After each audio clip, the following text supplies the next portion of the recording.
one morning, he comes over to my house, and he knocks on the door and says, "Are you Ronnie?" I said, "Yeah." He said, "Well, we've heard about your singing and stuff, and we'd like to audition you because we're going to Vietnam on tour." I said, "Okay."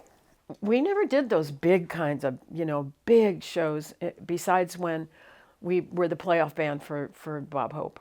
And they would be flying away in their big choppers, and we'd be on the stage ready for the VC to bomb us, Anyway, there was a lot of happiness for them to see us. They were really thrilled about seeing our show, and we did all cover tunes except for Wipeout and Surfer Joe, and another really wonderful Safari hit called "I'm a Hog for You, Baby, I Can't Get Enough of Your Love." I was very lucky because I got to know Martha Raye, and Martha Raye was the penultimate entertainer. She was so fabulous. I never really drank alcohol before that, but Martha was a big drinker, and she's always saying, "Come on, Ronnie, let's go have a drink." I remember this one time we were out in the boonies. This one place we went, there was incoming and there was stuff going on. We did our show and everything, then we're getting ready to leave, and a lot of incoming, a lot of fire, a lot of stuff. So this guy says, "Come on, we got to get in this foxhole. Come on."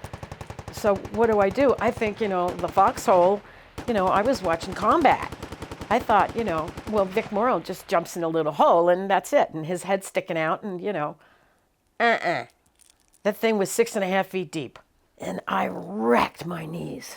We were in the PX at the time, the group. We would go to the PX and buy buy stuff.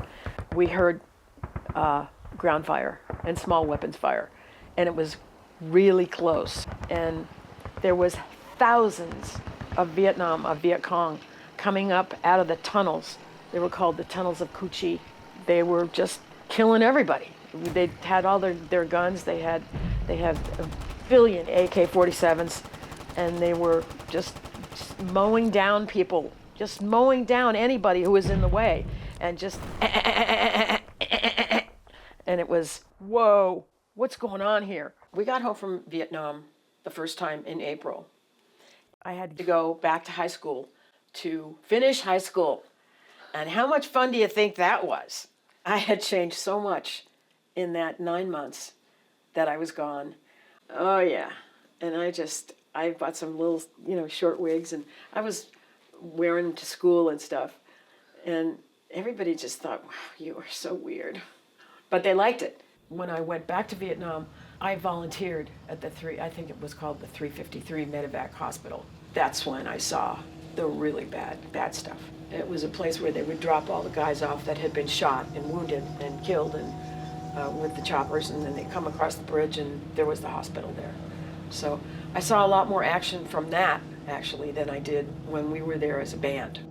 I only stayed a little while longer because things were not panning out. It was still hot from the Tet Offensive. A lot of stuff was happening still downtown in Saigon, and it wasn't the same as it was before. So finally, I decided that it's time to go.